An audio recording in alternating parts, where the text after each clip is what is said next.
Thu Giang ơi. Mình master cái template nha. Mình master cái template nha. Thu Giang đâu rồi ta? Dạ. Ok.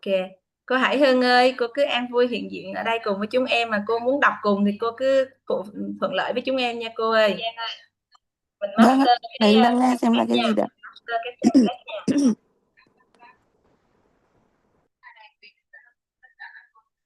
Dạ. Ý là em copy cái này. Control. Phát triển ha. Đây, đồng hành cùng cô.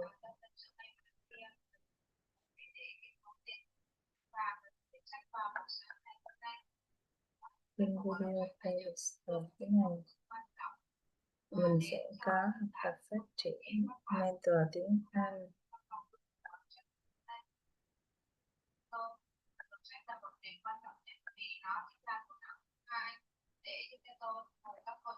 Rồi, em xin phép chia sẻ màn hình. Có nghĩa là cô Hải Hưng mà cô mong muốn đồng hành đọc cùng chúng em á cô, để huân tập khái niệm đó thì cô cứ phối hợp với chúng em đọc, cái ý em nói vậy. Dạ, vâng ạ. Trời ơi, mong muốn thành tiến sĩ mà giờ học luôn cô ạ. Tiến sĩ giáo dục. Giang ơi, em làm bài xong chưa Giang? Nộp bài chưa? Dạ em cuối tuần vừa rồi em có việc ấy, nên là em phải nộp rồi. Nhưng mà cũng nộp rồi đúng không? Dạ. Chị cũng nộp mà cái độ tương thích nó tới 87%, cho nên nó không biết có chuyện gì không, tại vì chị làm theo cô á, chị đưa vô á. Thôi kệ nó đi, cứ làm đi rồi tính, không sao đâu. Dạ. Nếu cần làm lại thì mình làm lại thôi, có sao đâu. Mình đang ở cái phần gọi là bản thảo mà, draft á em, bản thảo là draft. Dạ. Với lại chủ đề này của mình á, là mình phải chờ qua tới học phần 901 để mà mình được duyệt cái chủ đề chính thức á nha Thu Giang. Tại vì cái này là mình đang thực hành cái cách để làm thôi. Chứ Vâng. thực ra là mình phải đợi qua 901, mình phải được bên hội đồng IRB để họ họ gọi là họ duyệt cái chủ đề luận án của mình á, lúc đó mình mới đi nghiên cứu chính thức và mình làm cái luận án chính thức của mình á em, còn cái này mình đang tập dượt thôi đó. Dạ. Đúng rồi, này tập dượt thôi à. Hôm trước mình đọc tới đâu rồi ta? Đọc hết cái này rồi đúng không? Qualitative này đọc hết rồi đúng không? Đúng rồi, này hôm trước cô Thúy đọc rồi. Rồi lại. Rồi, mình qua chapter 4 đi, đi Thu Giang ơi. Dạ. Rồi, mình đọc ra để mình huân tập khái niệm nguồn về cái luận án trước. Rồi, mời em. Hello cô Thúy. Chapter Dạ. 4 Results. Start with a brief one-page maximum summary of chapter 1 to 3 as your introduction. Report the number of participants and provide the dates for when you collected the data. Much of this information for this chapter is derived from APA the 7th edition. Chapter 3 GARS. Please refer to this chapter for more in-depth descriptions and a particular sections. Statistics and data analysis. For quantitative studies, provide an overview of the data. This information could include the frequency and percent of missing data, and if the data is missing at random or in patterns. Identify the appropriate the statistical analysis method used to address missingness. If necessary, another element that may need to be addressed is the normality of the data. Example, skewness and kurtosis. Explain how these characteristics determined the appropriate method to analyze the data. You may need to describe the correlations among key variables, report the results of any descriptive and inferential statistics relevant to answering your research questions. Tables and figures will most likely be used to capture these results. See Table 2 as one example. Table 2 example table variables decisions NVS reflection NVS transparencies AL internalized moral perspective AI. Note if you need to make a notation, make it here. API the 7th edition has numerous examples of both tables and figures. To learn more information on tables and figures, see Chapter 7 in API the 7th. Refer to page 87 to 89 in API 7th edition for more information on the types of results you should report in this section. Dạ, biết ơn cô Thu Giang. Cô Thúy Lò và cô Hải Hưng, có cô nào thuận lợi đọc tiếp không ạ? Hai cô ơi. Biết ơn cô Thu Giang. Dạ. Ôi, em chưa đọc được, cái giọng nó đang khàn quá. Đang khàn quá. Cô sáng cô uống một ly nước ấm á cô. Vâng, Dạ. em uống rồi đấy. Dạ vâng. Vậy em mời cô Thúy Lò ha, cô Hải Hưng nghe nha. Dạ. Dạ, cô Thúy Lò ơi. Analysis for qualitative studies, an overview of the data may include a description of interviewee. Cái từ cuối phát âm sao chị? Interviewee.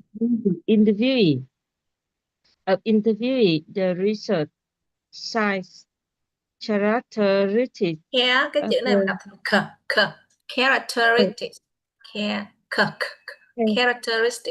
Characteristics of the data, including any unusual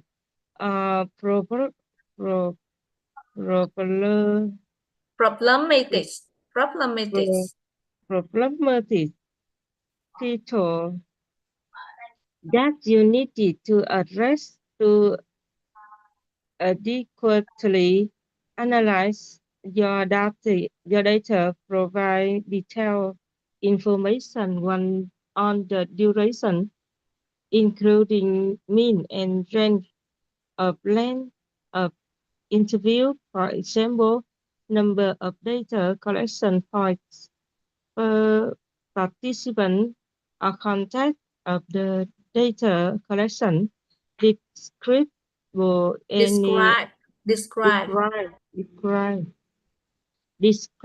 any alteration in your requirement, data collection or data analysis plan. Describe the use of reflexive device.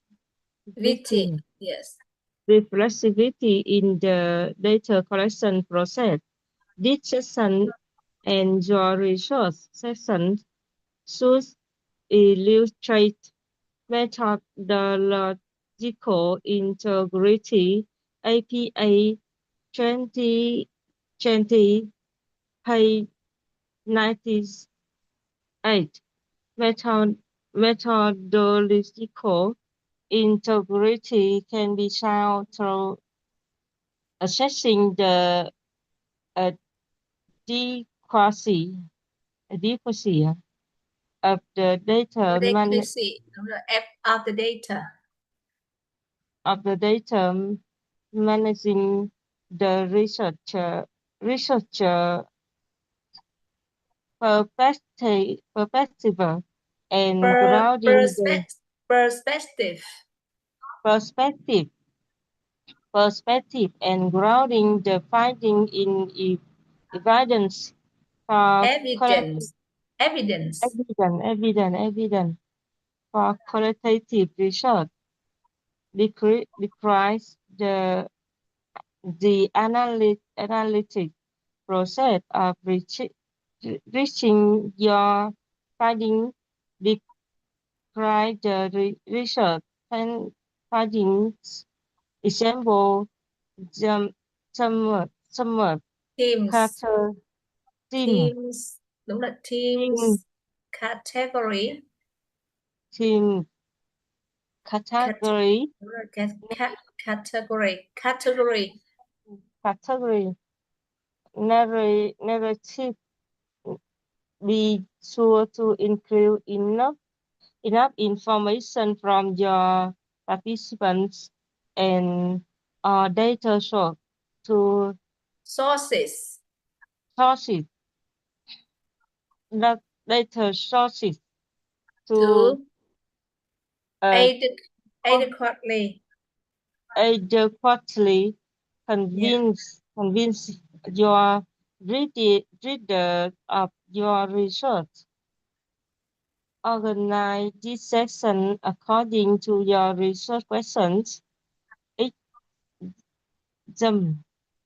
them so align to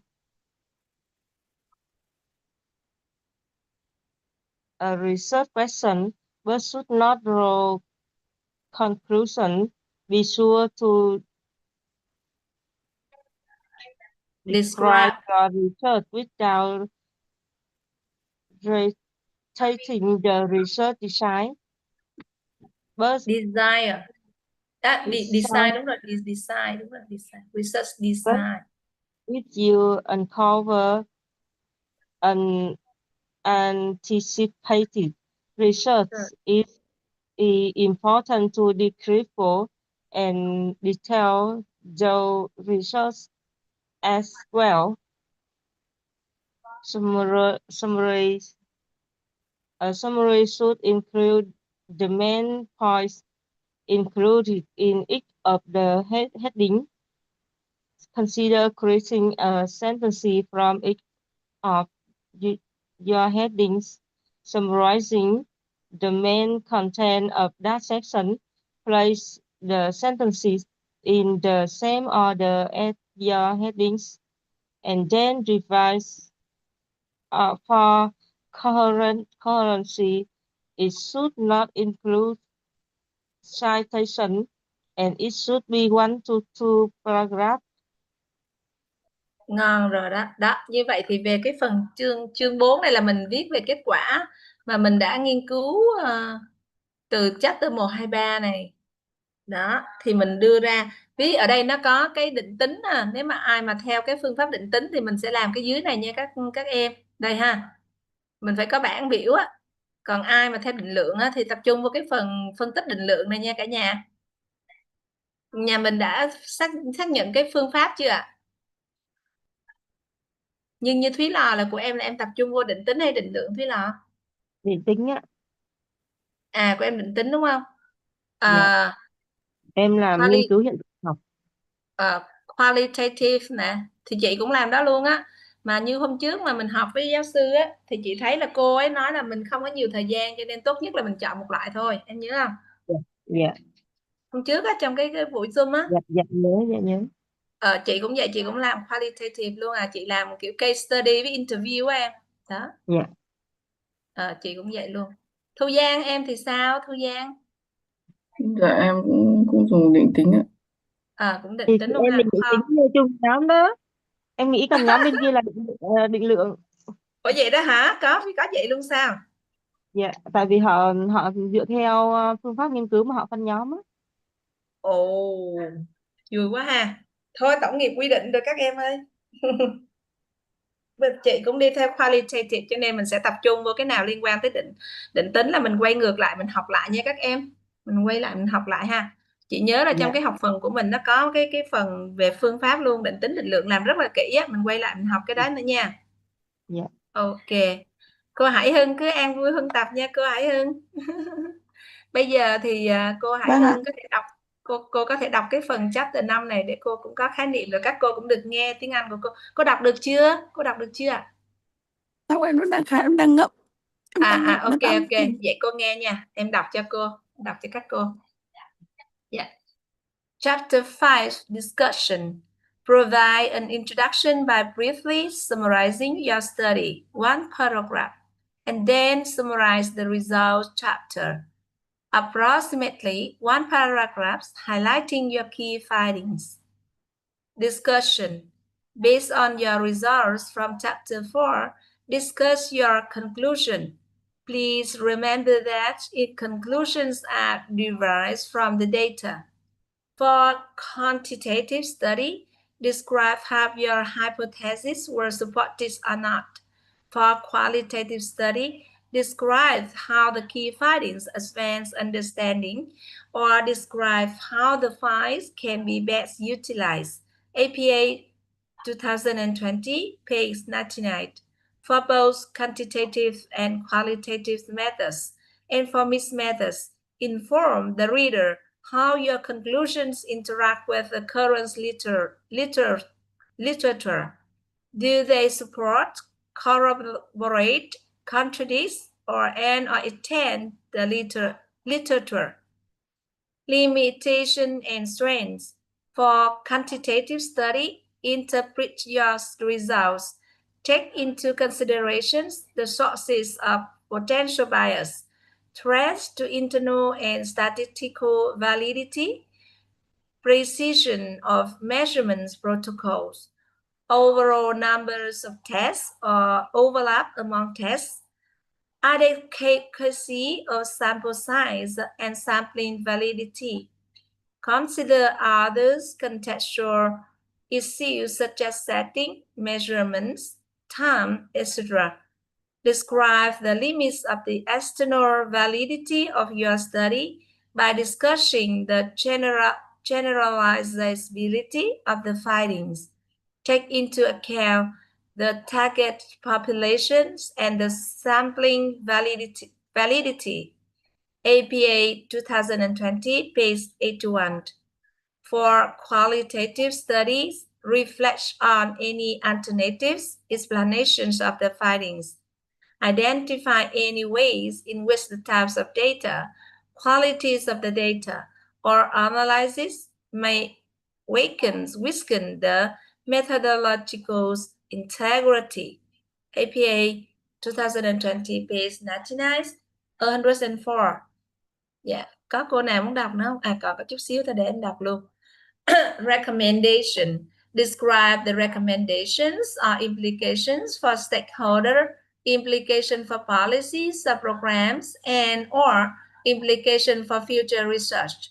You may include theoretical implication as well as the empirical implication. Summary. A summary should include the main points included in each of the headings. Consider creating a sentence from each of your headings, summarizing the main content of that section. Place the sentences in the same order as your headings, and then revise for coherence. It should not include citations, and it should be 1 to 2 paragraphs. Dạ, tới phần reference. Có thầy cô nào thuận lợi đọc cùng hả? Các cô ơi. Dạ. Reference American Educational Research Association 2006 standards for reporting on empirical social science research in AERA publications. Educational researcher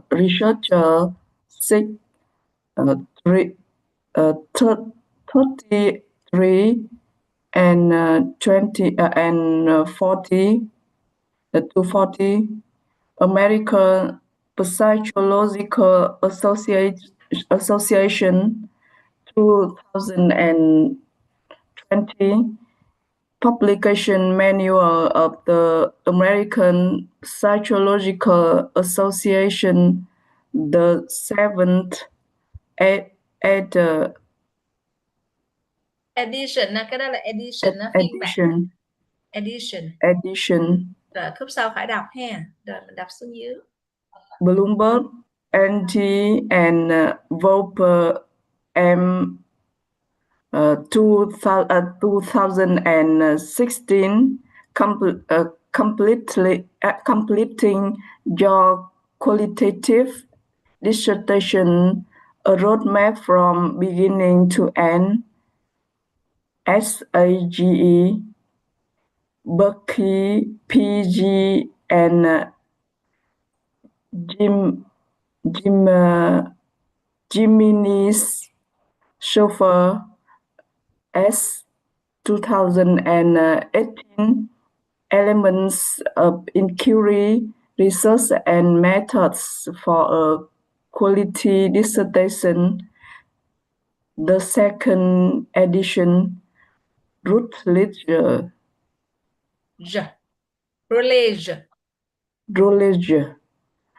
Creswell, G. Hansen, W.E. Clark, Brenner, V.N. and Morens, A.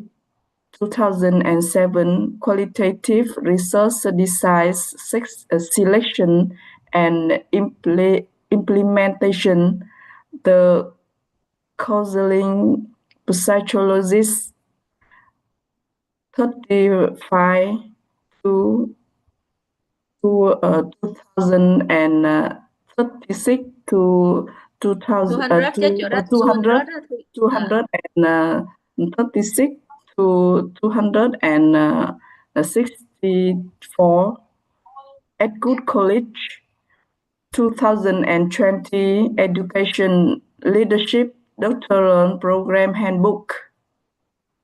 Use your DevWorks and Drive in Word to complete this section.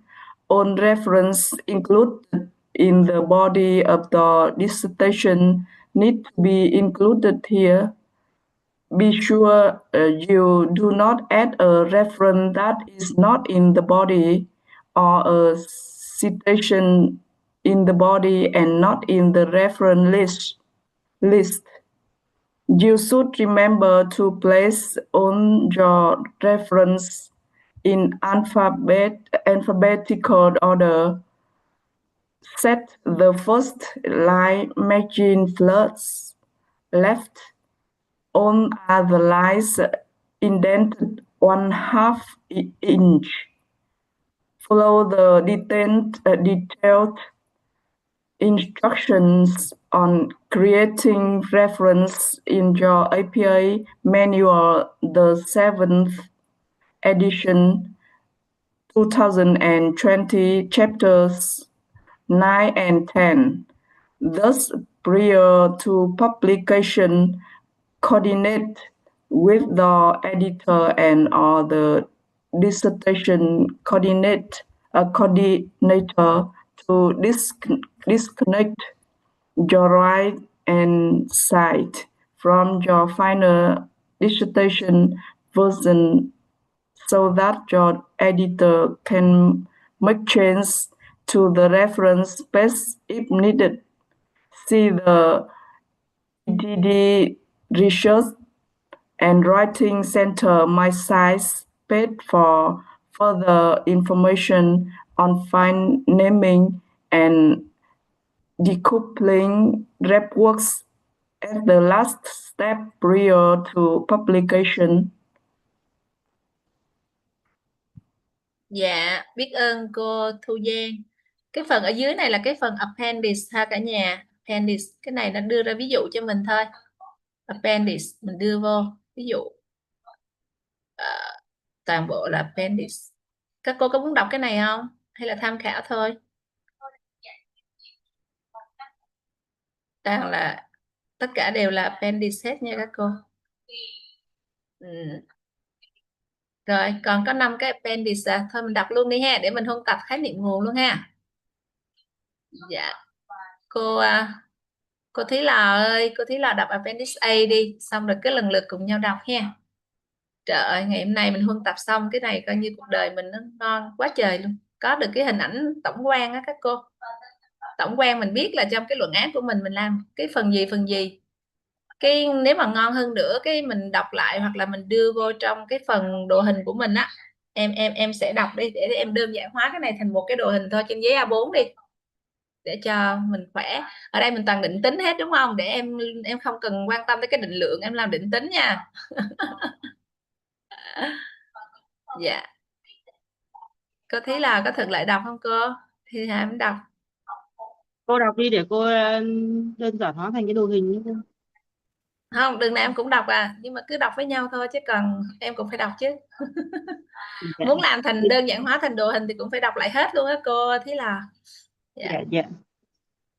Appendix A, problem statement example. The following is an example of a clear problem statement provided by Dr. Tinlenma. thì mình đọc cho nó nhẹ lại thôi, mà thiếu thôi. Thì victimization is a universal phenomenon and was reported in 15 European countries: Canada, Japan, China, Taiwan, Australia, and New Zealand, and in the developing world.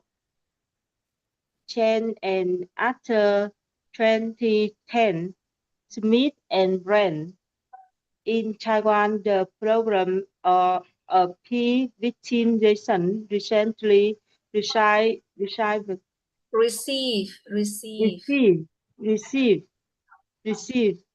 enormous attention by Taiwan's administrative institutions. This attention follow several victimization situations that took place in Taiwan by the middle school in 2010 that result in reservoir pitch and students getting threatened by student bullies. Research in Taiwan are eager to researcher. Cái này nó có researchers. Researchers in Taiwan are eager to adopt intervention and prevention model developed in the U.S. because the issue has been studied longer and more intensively in the U.S. Swearer and John 2011. Several cái này là several correlated correlator.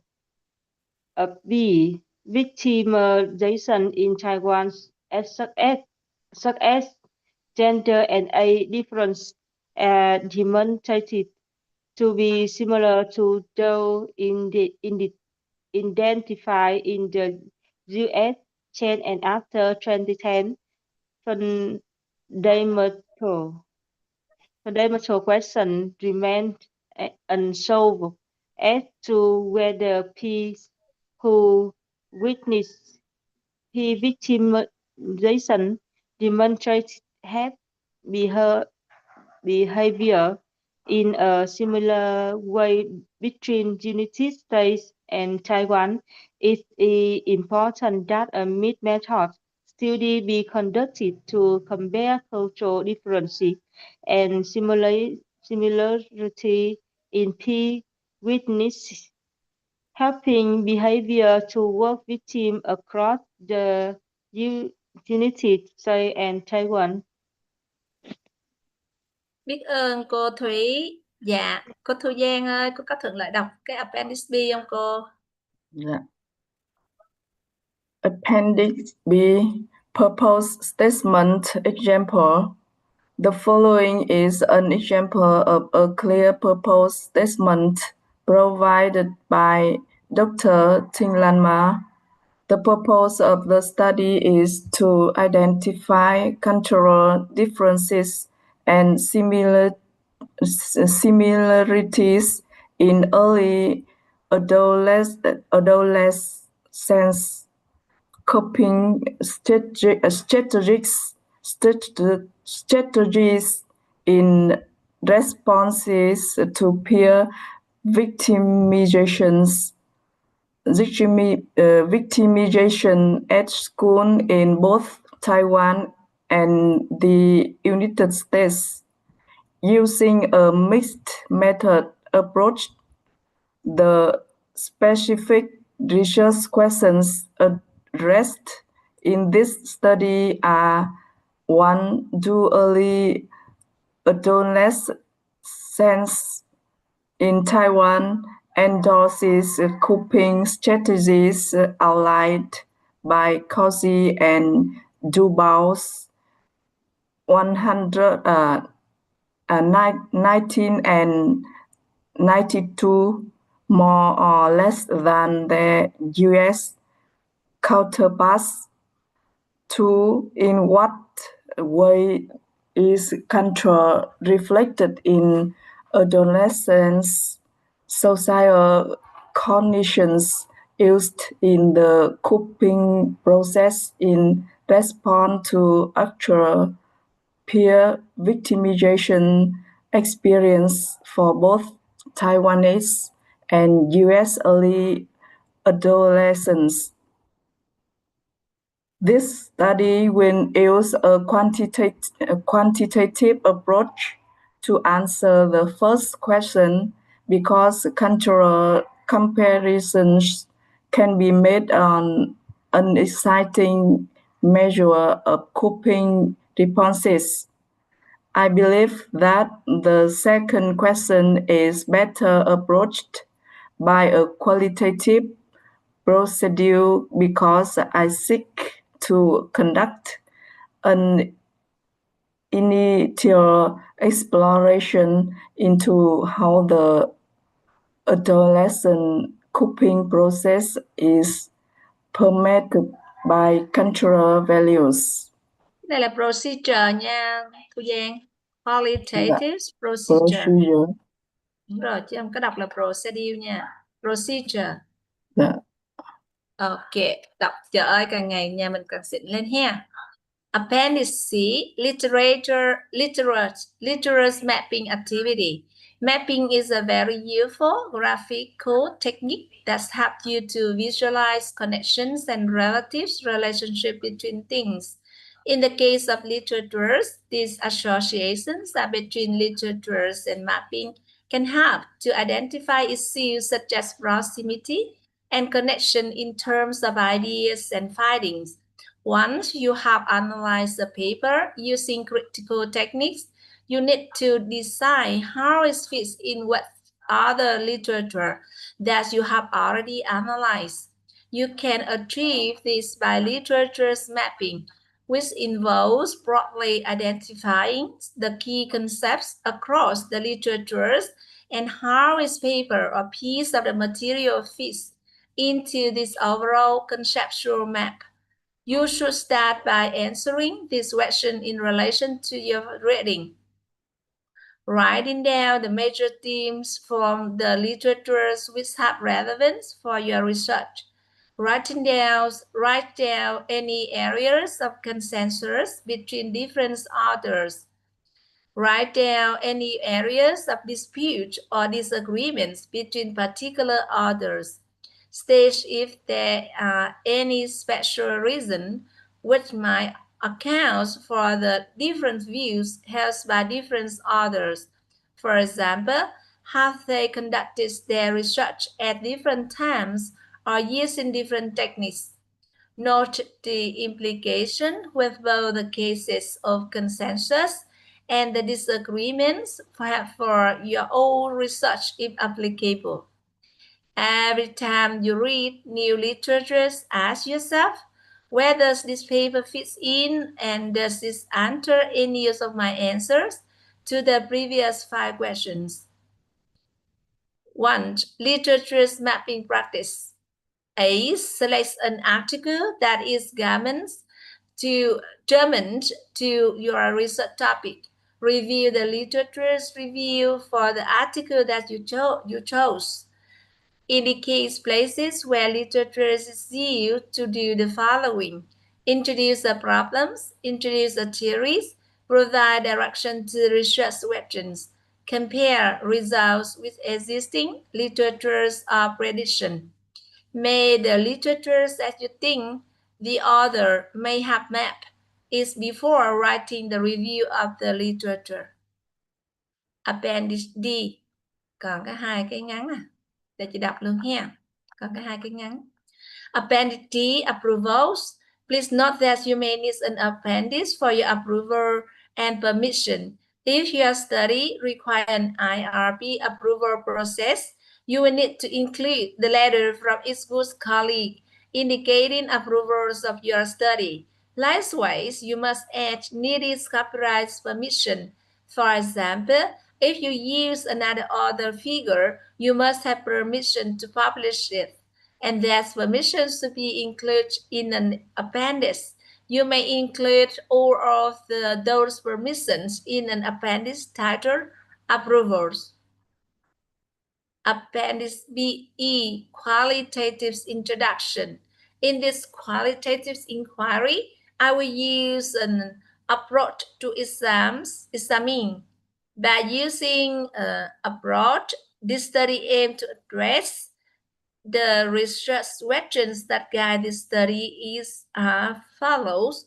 I will collect data by and analyze them using the worst views or paradigms concentrating this study is that this design is eminently fits to my study because. Vậy là mình đã qua cái phần dissertation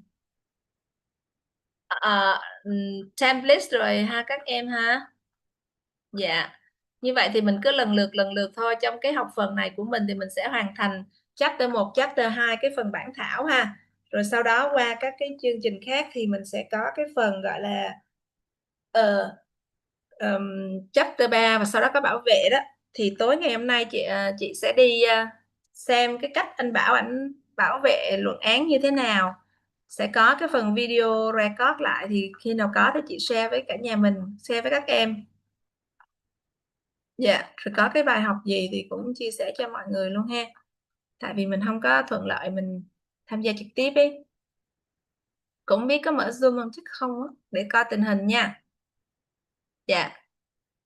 Rồi, mình còn một vài phút chia sẻ bài học tâm đắc ngộ ra, hoặc là trong quá trình mình làm cái chapter 1 các em có cái nghi vấn gì hoặc là các em cần hỗ trợ gì thì mình hỗ trợ cùng nhau các em.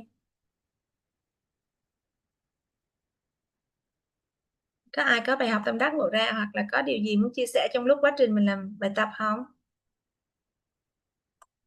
Cô Mỹ, cái này là cái toàn bộ một bài luận văn à? Hay là cái chương Đúng này? rồi, cái này là cái phần gọi là cấu trúc mẫu đó cô, mà bám sát cái cấu trúc này thì mình bắt đầu mình làm đấy cô. Nó có hướng dẫn cụ thể từng bước trong đấy cô ạ. Chapter nào làm cái gì, từng câu á, bao nhiêu đoạn, bao nhiêu câu từ á cô.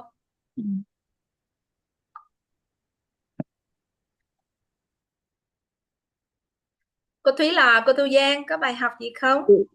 Doctoral dissertation defense nghĩa là gì? Bảo vệ đó em. Defense là Có mình bảo một vệ đó. cô Hồng Thơm có gửi cho em một cái link mà Dr. Hiền Tạ bảo vệ ở Edwards University này, em gửi lại cho nhóm mình nghe. Ok, em cứ bỏ vào đi. Bây giờ có cái gì mình thu thập ở đâu mình cứ bỏ vào cái nhóm 6 của mình á, nhóm 6 á. Dạ. Ừ. Cũng ở Rồi trong đó. em hỏi coi các có cô nào mong muốn đồng hành cùng học tập với mình thì Cô kết nối vào. cô Thơm cô ấy bảo là cô thuận lợi giờ buổi trưa. Bây giờ là mình phải theo số lượng đa số với lại theo cái lịch làm việc của chung á, chứ bây giờ mình đâu có ấy được, còn không thì cô ấy nghe lại thôi chứ mình đâu có ấy được. Mình còn nhiều việc nữa đó Thúy Lò ơi. Dạ. Mình còn công việc nữa mà, mình còn đi làm mà. Như chị cũng vậy chứ, chị cũng vẫn có lớp rồi, chị cũng vẫn đồng hành hỗ trợ các cô chứ. Chị Dạ. lên lớp giờ để chị mentor, làm bên notebook LM rồi làm bên tiếng Anh rồi, chị cũng công việc đó chứ. Chị thấy khung giờ này buổi sáng là thuận lợi nhất rồi đó. Đến khi nào mà mentor thi 8 ngày thì mình sẽ lựa một cái khung giờ hoặc là có cái bài tập gì đó thì mình sẽ đồng hành với nhau theo kiểu như nó linh hoạt chút xíu mấy cái ngày thi thôi. Còn thi cá nhân thì nó lùi lại á nha Thúy, chứ nó không có liên tục đâu. Có nghĩa là các khóa trước là thi nhóm xong cái là qua thi cá nhân luôn. Còn bây giờ là không phải thi nhóm xong rồi phải nghỉ nữa rồi sau đó mới thi cá nhân á nha. Dạ. Ừ. Thì không sao đâu, mình cứ thoải mái thuận lợi thôi cả nhà. Dạ. Có các cái phần file video. Dạ, biết ơn cô. Biết ơn cô Thúy Lò. Đó, cái đó là mình bảo vệ đó. Cái cách mình lên mình bảo vệ như thế nào á. Ừ. Dạ, mình có câu hỏi hay là có cái chia sẻ gì nữa không cả nhà? Không, em đọc cho cả nhà cái phần chapter 1 của em nha. Dạ. Rồi em xem màn hình đi. Các cô có chưa? Các cô có thể share lên để cùng nhau học á các cô. Em thì em đọc cái phần của em nha.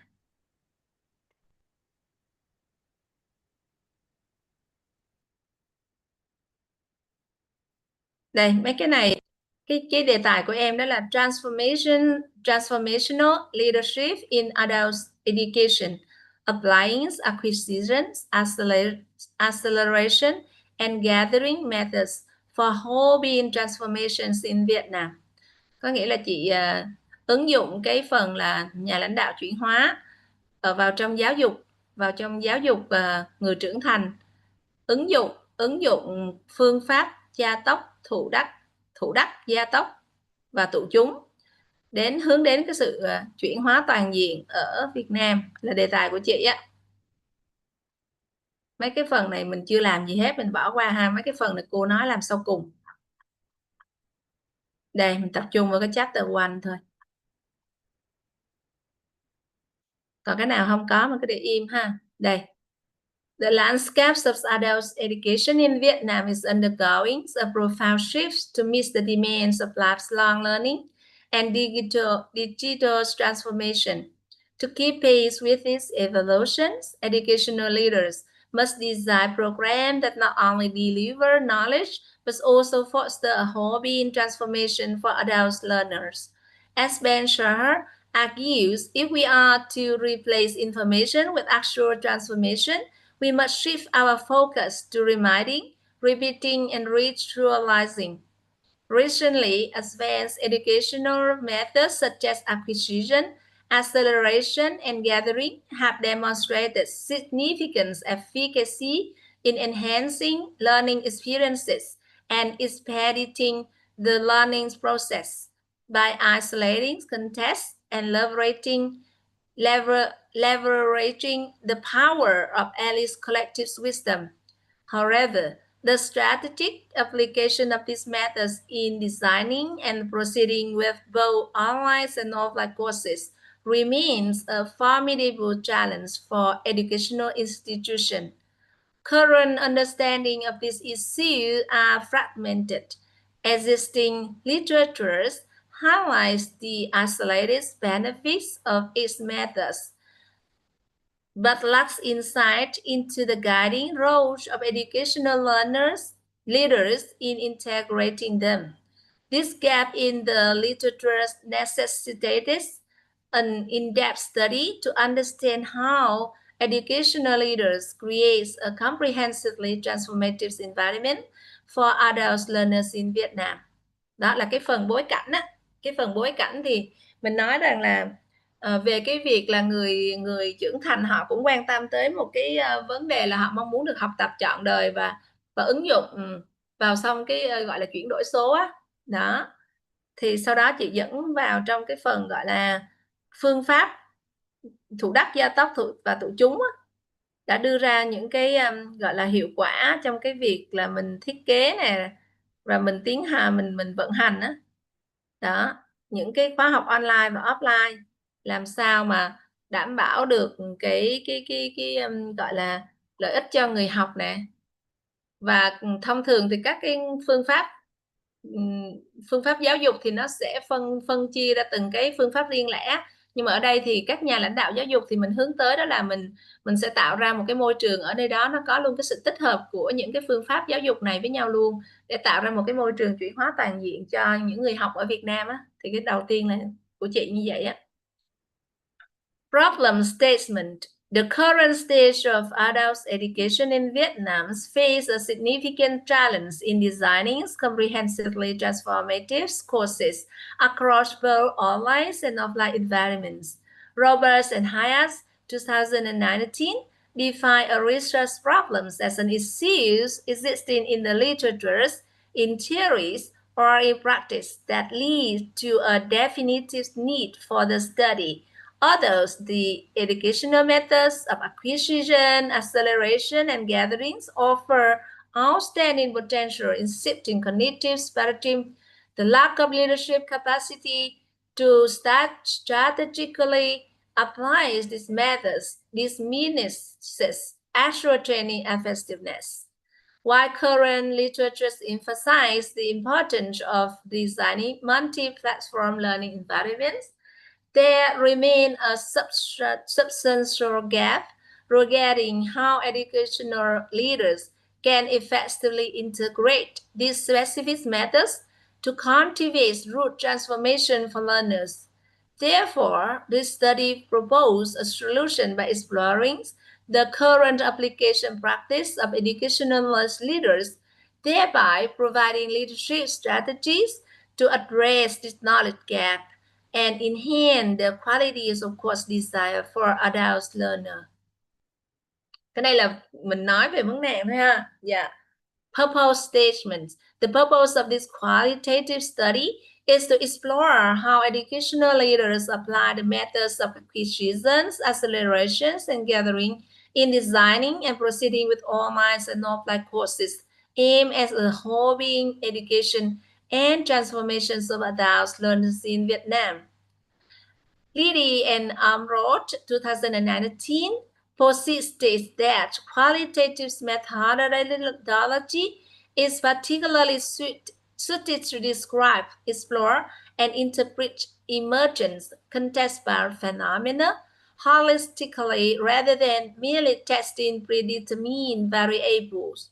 Using a qualitative case study approach, the specific research questions guiding this study are: how do educational leaders perceive the roles of acquisitions, accelerations, and gathering methods in adult education? Second, what leadership strategies are being used to integrate these methods into online and offline course designs?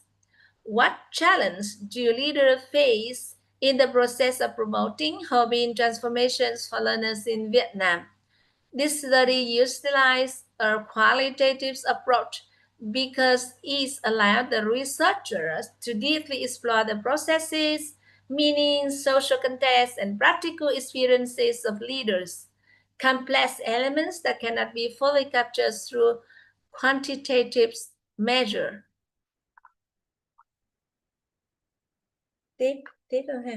Theoretical conceptual framework.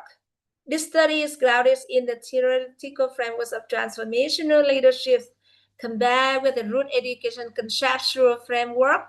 Roberts and Hayes 2019 emphasized that a conceptual framework explains either graphically or in narrative form the main things to be studied, the key factor variables or constructs, and the presumed relationships among them.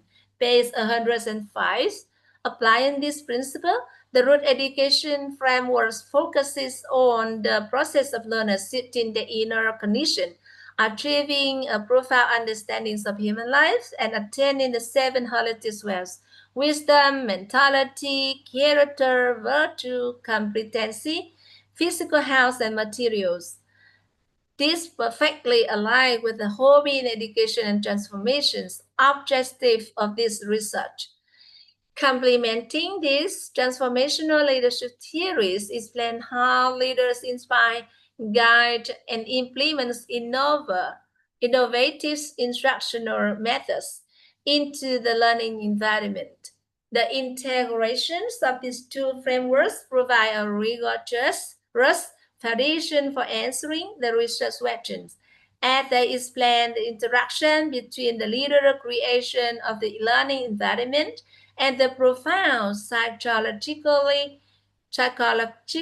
transformations of the adult learners. Significance of the study. Này để bôi đen lên.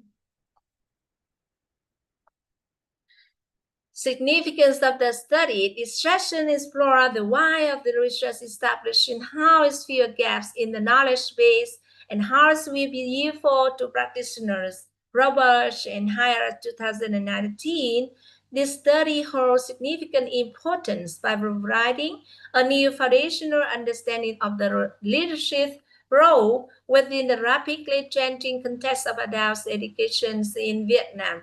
By addressing the gap in the literatures, the research will expand knowledge on how to effectively apply the methods of acceleration, acquisitions, and gathering to optimize course design across online and offline platforms.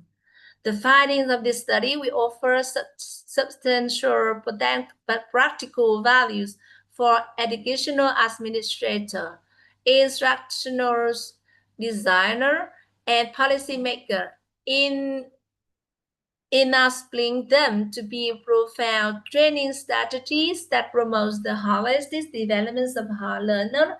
Furthermore, this research established a theoretical premise for future investigation into educational leadership and the design of highly transformative blended learning environment. Summary.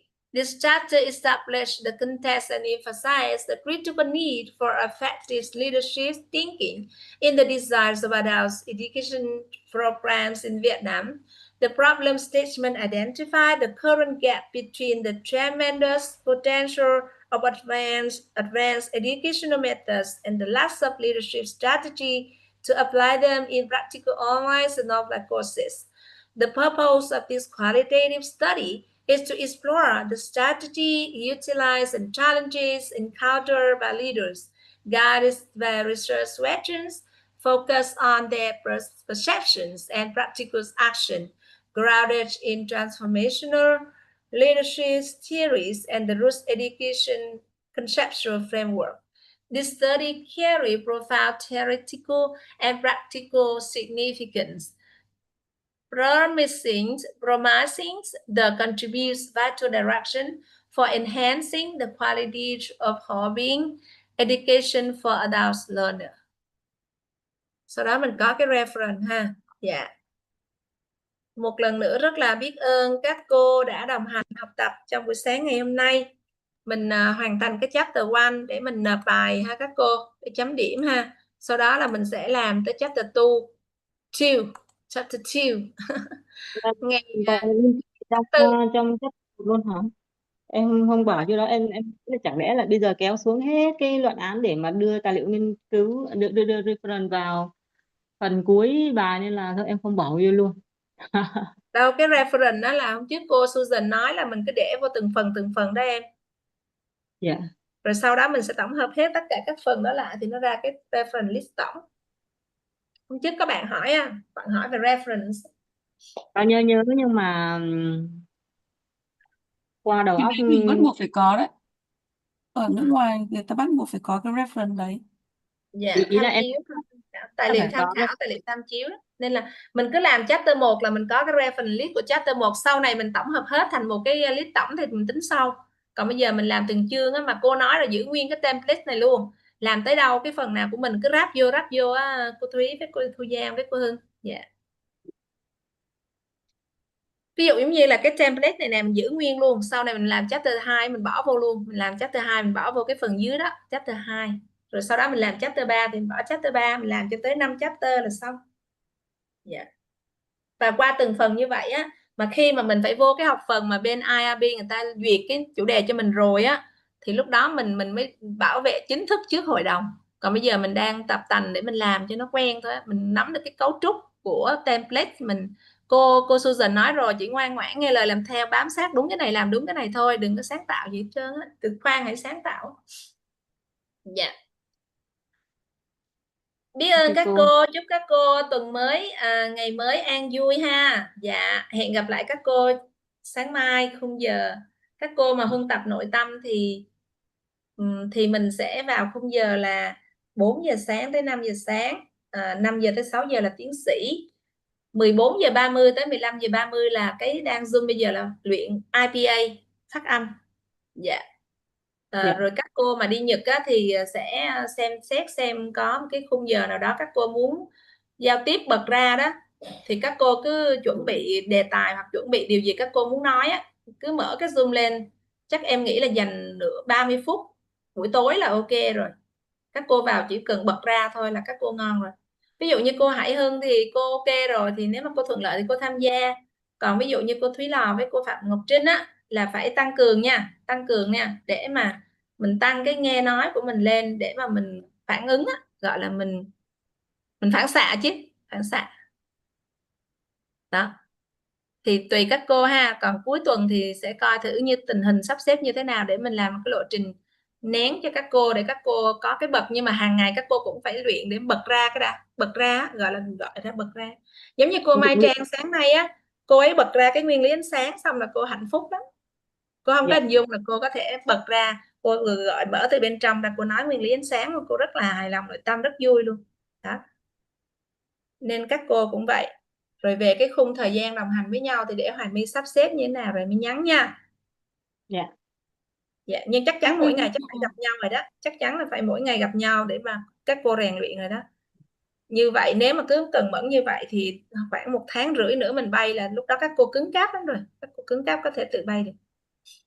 Tại vì quan trọng là mình thấy cái hình đó là gì, mình đi qua bên đó, cái ông sếp hay là ai đó nói cái gì với mình cũng nhận được thông điệp, và mình muốn nói lại là mình muốn nói cái gì là mình nói cái đó. Giống như cô Hải Hưng với cô Hoàng Ấu vậy đó, muốn nói cái gì là bật ra nói thôi, chứ không cần phải suy nghĩ, cũng không cần phải sắp xếp nhiều, vậy thôi. Còn cái từ vựng nào không biết thì hỏi hoặc là tra đó, thì mình hướng tới cái chân dung cái quả đó nha các cô. Dạ. Dạ, biết ơn các cô đã học tập. Các cô nào thuận lợi mở cam không, chụp tấm hình rồi đi mình nghĩ nè. Dạ rồi, các cô nào thuận lợi mở cam không, em chụp hình. Dạ, 1 2, cô Lợi, cô Thúy ơi. Rồi đó. Chưa, em chưa có thấy cô bật cam mà cô. Không, cái hình đó là đẹp rồi. Ok, cái hình nó đẹp rồi đúng không? 1 2 3. Rồi nha, I love you bạc bạc. Bye bye các cô. Ngày mai nha, ngày mai vô mình luyện năng lực bảo vệ, ngày mai mình vô hội thoại nha. Mình đã nắm cái sườn của template rồi. Giờ mình vô mình quay ngược lại cái ban đầu của mình á. Mình luyện diễn tập trong tâm trí các cái cuộc hội thoại bảo vệ nha. Ngày mai vô cái đó nha các cô.